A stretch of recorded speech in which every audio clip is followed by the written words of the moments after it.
Hello friends, welcome to my channel. Picture अभी बाकी है। तो दोस्तों, यदि आप लोगों को कुछ हटके साइंस फिक्शन, फैंटेसी और ड्रामा मूवी पसंद है तो हमारे न्यू चैनल पिक्चर एक्सप्लेन को जरूर सब्सक्राइब कीजिए। आपको इस चैनल की लिंक डिस्क्रिप्शन में मिल जाएगी, या आप आई बटन पर क्लिक करके भी चैनल के वीडियोस को देख सकते हो। और इस चैनल को ग्रो करने के लिए हमें आपके सहयोग की बहुत आवश्यकता है, इसलिए दोस्तों हमारे इस न्यू चैनल को सब्सक्राइब जरूर करें। तो दोस्तों, आज की हमारी मूवी है रेनेगेड्स, और ये movie action adventure crime thriller movie है, इसलिए आप लोग इस वीडियो को पूरा देखिएगा और अंत तक देखिएगा। तो मूवी की शुरुआत में हमें सेकेंड वर्ल्ड वॉर का समय दिखाया जाता है, और यह साल सन अगस्त 1944 का था। और इस वक्त जर्मन फोर्स फ्रांस को छोड़कर वापस जा रही होती है, इसलिए जर्मनी की फोर्स फ्रांस के बैंकों में रखा सोना और पैसा वहां से ले जाने लगती है। साथ ही साथ जर्मनी की फोर्स फ्रांस के म्यूजियम में रखी बेशकीमती पेंटिंग और कीमती आर्ट वर्क को भी अपने साथ ले जा रही थी।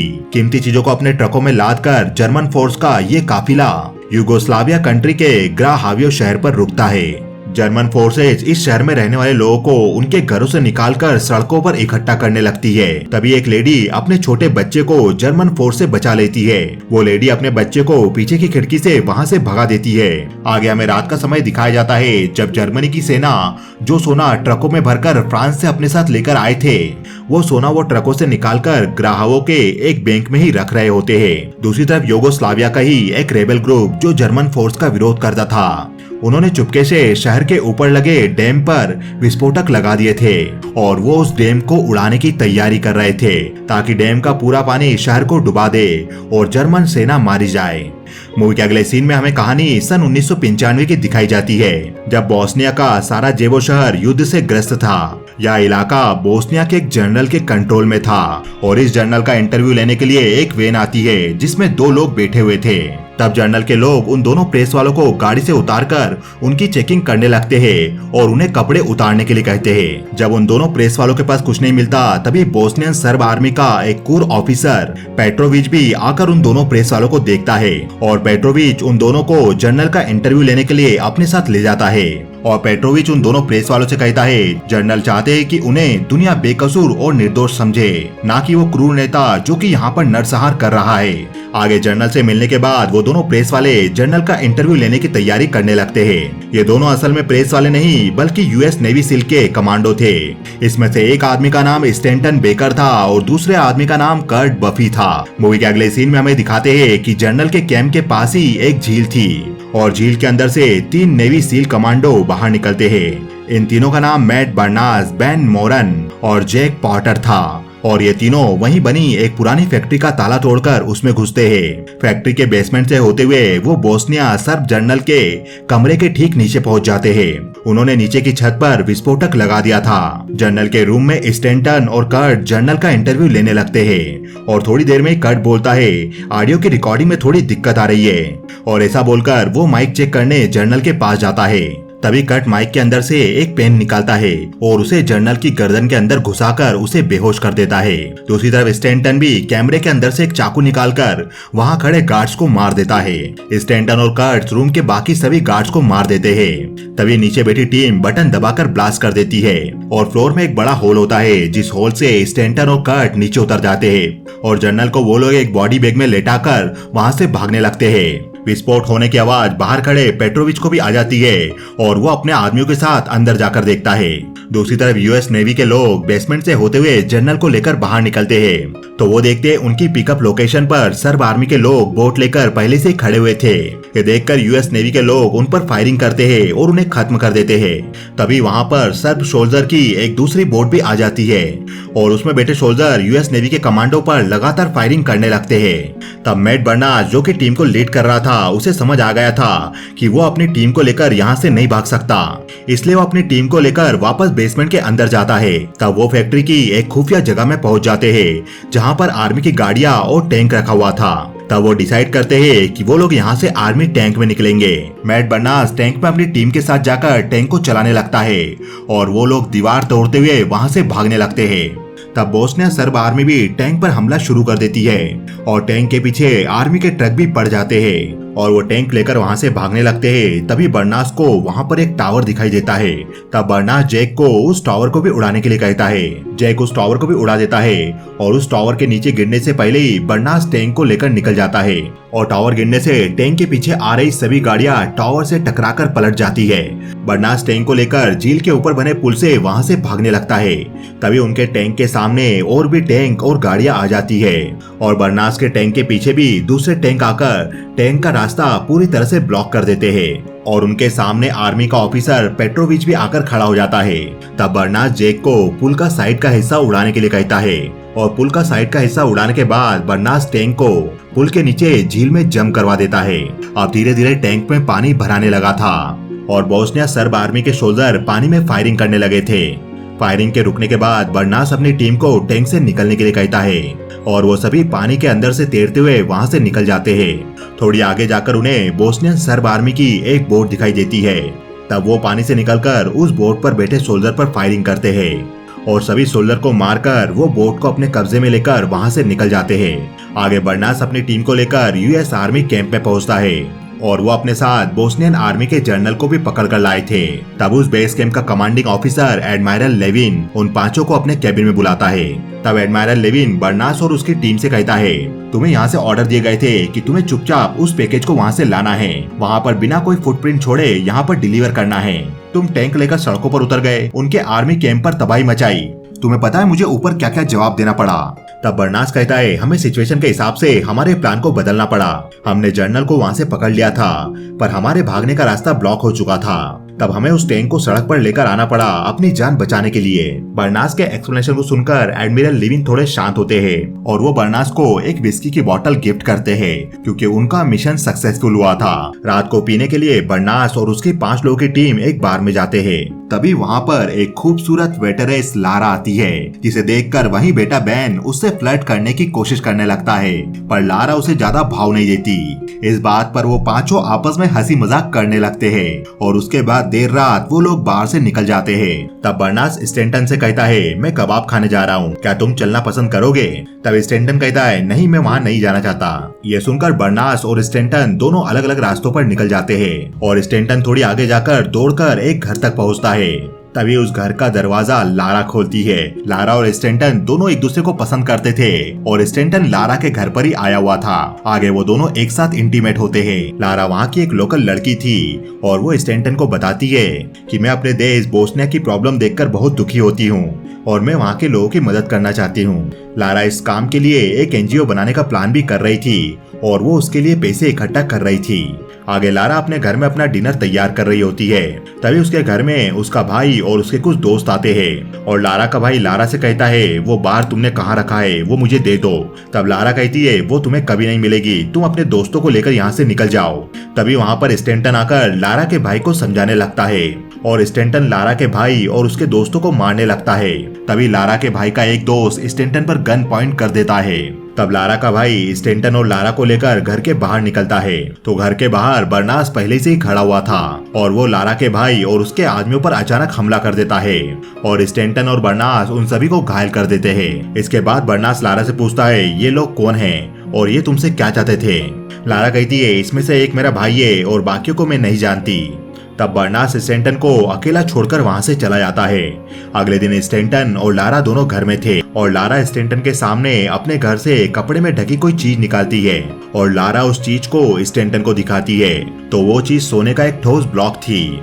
लारा स्टेंटन को बार दिखाकर कहती है, इसका वजन 12.5 किलो है, इसकी अमेरिकन डॉलर में कीमत लगभग $1.5 लाख है। स्टेंटन लारा से पूछता है, ये तुम्हारे पास कहाँ से आया? आगे स्टेंटन और लारा स्कूबा डाइविंग कॉस्ट्यूम पहनते हैं और वो लोग एक झील के अंदर डाइव करने जाते हैं। पानी के अंदर लारा स्टेंटन को एक पूरा शहर दिखाती है।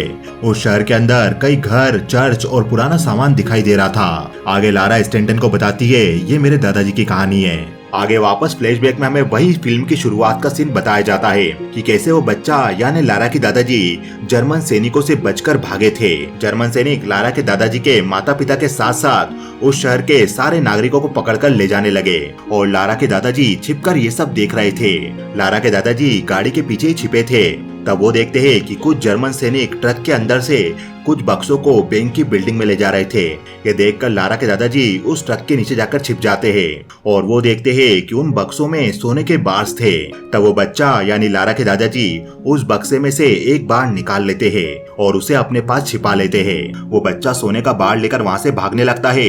तभी उसे एक जर्मन सैनिक पकड़ लेता है। तब वो बच्चा सोने के बार को उसके पाँव पर पटक देता है, जिसके कारण वो सैनिक चिल्लाने लगता है। तब वो बच्चा उस सोने के बार को उठाकर जंगल की तरफ भागने लगता है और जर्मन सेना के लोग भी उसका पीछा करने लगते हैं। तब वो बच्चा छिपकर भागने लगता है और वो सोने के बार को कब्रिस्तान में बनी एक मूर्ति के नीचे छिपा देता है।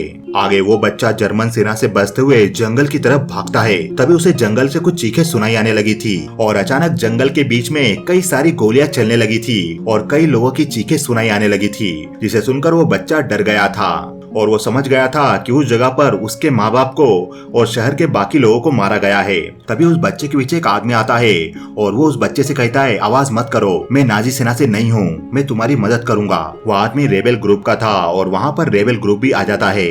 जो लोग नाजी सेना से नफरत करते थे उनका विरोध करते थे। आगे रेबेल ग्रुप उस बच्चे को पहाड़ के ऊपर ले जाता है और वो वहाँ से शहर के डैम को उड़ाने वाले थे ताकि शहर में घूम रहे सारे नाजी सिपाही मारे जाए। आगे रेबेल ग्रुप का लीडर डैम का विस्फोटक उड़ाने के लिए उस बच्चे को कहता है और वो बच्चा यानी लारा के दादाजी उस विस्फोटक के बड़े से बटन को दबा देते हैं, जिसके कारण शहर के ऊपर बने डैम में लगा विस्फोटक फट जाता है और डैम के नीचे बना ग्राहावो शहर पानी में पूरी तरह से डूब जाता है और पूरी नाजी सेना उसमें मारी जाती है।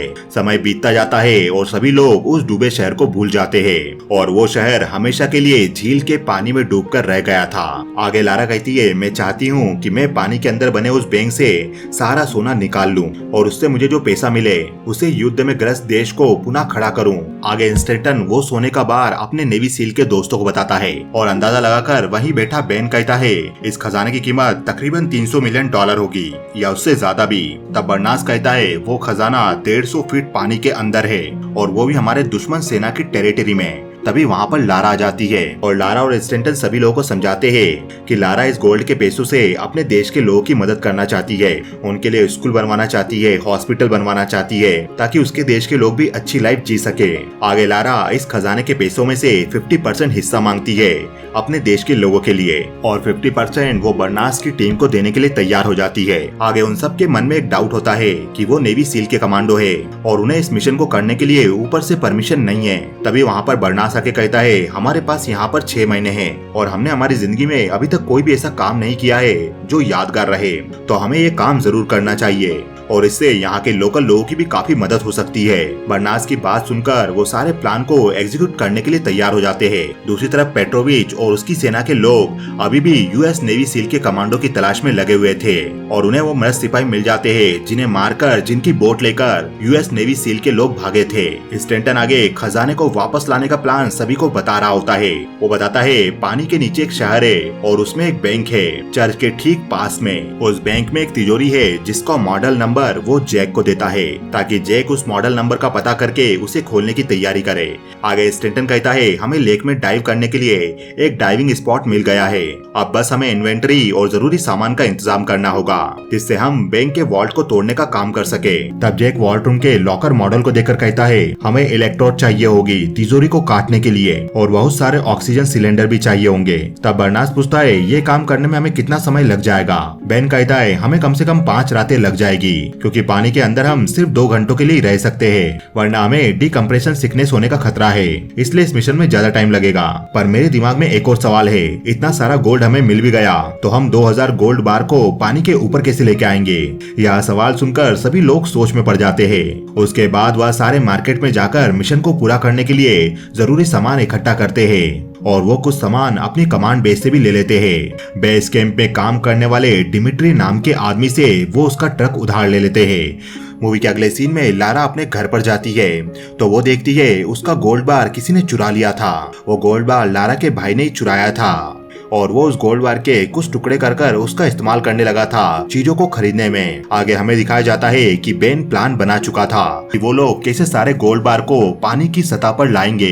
बेन कहता है हम सारे गोल्ड बार को एक कार्गो नेट में बांध लेंगे और उस कार्गो नेट के ऊपर वाले हिस्से पर पैराशूट बांध देंगे। फिर पैराशूट में हवा भरकर हम सारे गोल्ड बार्स को पानी की सतह पर ले आएंगे। पर इसके बाद हमारे पास एक दिक्कत और है। दिक्कत यह है कि हम सारा गोल्ड जमीन पर कैसे लेकर आएंगे। तब वहीं बेटा जैक कहता है मेरे पास इसका भी एक सॉल्यूशन है। आगे जैक हेलीकॉप्टर में अपने दो दोस्तों के साथ होता है जो कि उन्हीं के कमांड बेस के लिए अटैक हेलीकॉप्टर उड़ाते थे।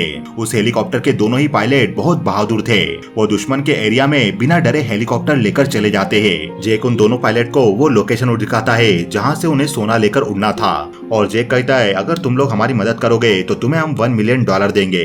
वो दोनों पायलट ये काम करने के लिए तैयार हो जाते हैं। वो दोनों पायलट दुश्मन के एरिया में हेलीकॉप्टर को उड़ा रहे थे। तभी वहाँ पर एक प्लेन आकर उनके हेलीकॉप्टर पर फायरिंग करने लगता है। पर वो दोनों पायलट अपने हेलीकॉप्टर को किसी तरह से बचाकर प्लेन पर फायरिंग कर उसे ही क्षतिग्रस्त कर देते हैं। दूसरी तरफ वो दुकान का मालिक जिसे लारा के भाई ने सोने का टुकड़ा देकर सामान खरीदा था, वो सोने के टुकड़े के बारे में बोस्नियन सर्ब आर्मी को बता देता है और वो आर्मी के लोगों को लारा के भाई की गाड़ी का नंबर देता है। पेट्रोविच के आदमी लारा के भाई और उसके एक दोस्त को पकड़ लेते हैं और उन्हें उनके पास से वो गोल्ड बार भी मिल जाता है। तो पेट्रोविच उनसे पूछताछ करने लगता है कि उन्हें यह गोल्ड बार कहां से मिला।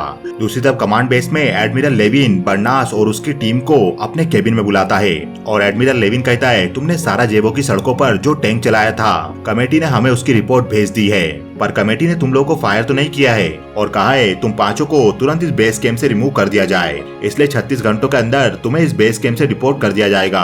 तब बर्नास एडमिरल लेविन से बात करने की कोशिश करता है कि वो यहाँ पर रुकना चाहते हैं, उन्हें रुकने की इजाजत दी जाए। तब एडमिरल लेविन कहता है अब मैं कुछ नहीं कर सकता, ये ऑर्डर ऊपर से है। आगे बेन बर्नास से पूछता है अब हम लोग क्या करेंगे। बर्नास कहता है अब कुछ नहीं हो सकता, तुमने सुना नहीं, हमें 36 घंटों के अंदर यहाँ से बाहर भेज दिया जाएगा। उस प्लान को अब कैंसिल समझो और यहाँ से जाने की पैकिंग करो। यह सुनकर सभी लोग काफी दुखी होते हैं, खासकर लारा और स्टैंटन। उसी रात बर्नास, कर्ट, बेन और जैक ये सभी बार में बैठे हुए थे। बेन अपने ग्लास में विस्की के ऊपर बन रहे बबल्स को देख रहा था और तभी अचानक उसके दिमाग में एक आइडिया आता है। बेन उस ग्लास के अंदर एक छोटा सा ग्लास रखता है। आगे बेन समझाता है हम इस मिशन को 5 रातों में पूरा करने वाले थे, पानी में डिकम्प्रेशन सिकनेस से बचने के लिए, क्योंकि हमें हर 2 घंटे में पानी से बाहर आना पड़ सकता था।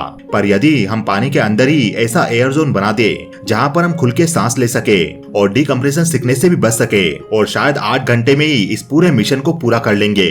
आगे बेन स्टैंटन को कॉल करके उससे पूछता है जिस चर्च की बात तुम कर रहे थे क्या उसमें कोई सॉलिड जगह बनी है।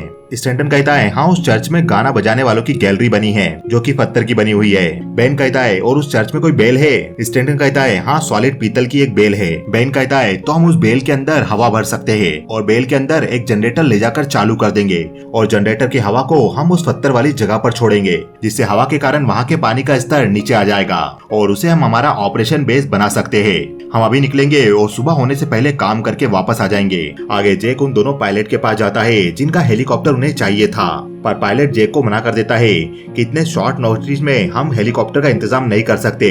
तब जैक उस एरिया में उड़ने वाले एरोप्लेन वालों से बात करता है। मूवी के अगले सीन में हमें दिखाया जाता है कि वो सारे बड़े इक्विपमेंट को एरोप्लेन से लेक के ऊपर ड्रॉप करवा देते हैं और बर्नास और उसकी टीम भी लेक के ऊपर पैराशूट से कूद जाती है। आगे जैक और बर्नास पानी के अंदर उस चर्च की बेल के पास जाते हैं, जिसके अंदर वो ऑक्सीजन सिलेंडर के जरिए हवा को पंप करने लगते हैं, जिससे बेल के अंदर के पानी का स्तर नीचे आ जाता है और उसमें जगह बन जाती है। तब बेन उस बेल की खाली वाली जगह पर एक जनरेटर लगाता है, जिसका एक पाइप जैक लेक के ऊपर हवा में छोड़ देता है ताकि जनरेटर बाहर की हवा को खींच सके। बेन उस जनरेटर को चालू करता है और जनरेटर ऊपर की हवा को खींचने लगता है और जनरेटर के दूसरे पाइप को बर्नास चर्च में बनी उस पत्थर वाली जगह पर ले जाता है। धीरे धीरे उस पत्थर वाली जगह पर गैप बनने लगती है और वहाँ का पानी नीचे जाने लगता है। दूसरी तरफ बोस्नियन आर्मी के ऑफिसर पेट्रोविच ने लारा के भाई को पकड़ लिया था और वो उसके जरिए लारा के घर तक पहुँच जाता है। पेट्रोविच लारा के घर की तलाशी लेता है तो उसे उसके घर पर अंडर वाटर स्विमिंग कॉस्ट्यूम और इक्विपमेंट मिलते हैं और उसे उसके घर में एक मैप भी मिलता है जिसमें लेक के ऊपर मार्क किया गया था। उस मैप में लेक की लोकेशन को देखकर पेट्रोविच समझ जाता है कि इसी लेक में वो सोना होगा। दूसरी तरफ बर्नास की टीम ने पानी के अंदर बेस बना लिया था, जिसमें पानी के अंदर वो अपना काम करके बार बार रुक सकते थे। इसके बाद बर्नास की टीम चर्च की दीवारों को ड्रिल करके तोड़ने लगती है और वो बैंक की दीवार भी तोड़कर बैंक के अंदर एंटर कर जाते हैं। बैंक के अंदर उन्हें बैंक का वॉल्ट रूम भी दिखाई देता है और वॉल्ट रूम की स्टील प्लेट्स को कट करके वो वॉल्ट रूम के अंदर एंटर होते हैं। तो वो देखते हैं कि वॉल्ट रूम के अंदर कोई भी सोना नहीं था। वहाँ पर सोने के सारे बक्से खाली पड़े हुए थे। उनमें से कुछ बक्सों में नोट थे जो भी पूरी तरह से गल गए थे और उन्हें उस वॉल्ट रूम में बस 10 ही गोल्ड बार मिलते हैं। तब जेक इन सब बातों के लिए लारा को दोषी ठहराता है कि उसने इन सभी को गलत जानकारी दी। तब बर्नार्ड जेक से कहता है इसमें लारा की कोई गलती नहीं। जब उसके दादाजी ने ये सब देखा था तब वो एक छोटे बच्चे थे, तो हो सकता है उनसे कोई गलती हो गई हो। चलो हम यहाँ से चलने की तैयारी करते हैं। आगे बर्नास और उसकी टीम वहाँ से निकलने लगती है। तभी बर्नास को वहाँ पर एक वॉल दिखाई देती है और वो वॉल देखने से ऐसी लग रही थी जिसे उसे बाद में बनाया गया हो। बर्नास को उस वॉल पर कुछ ईंटें दिखाई देती है जिस पर नाम लिखे थे, पर उसमें से एक ईंट पर नाम उल्टा लिखा हुआ था। बर्नास अपनी टीम को ये बात बताता है और उन्हें ये दीवार खोदने के लिए कहता है।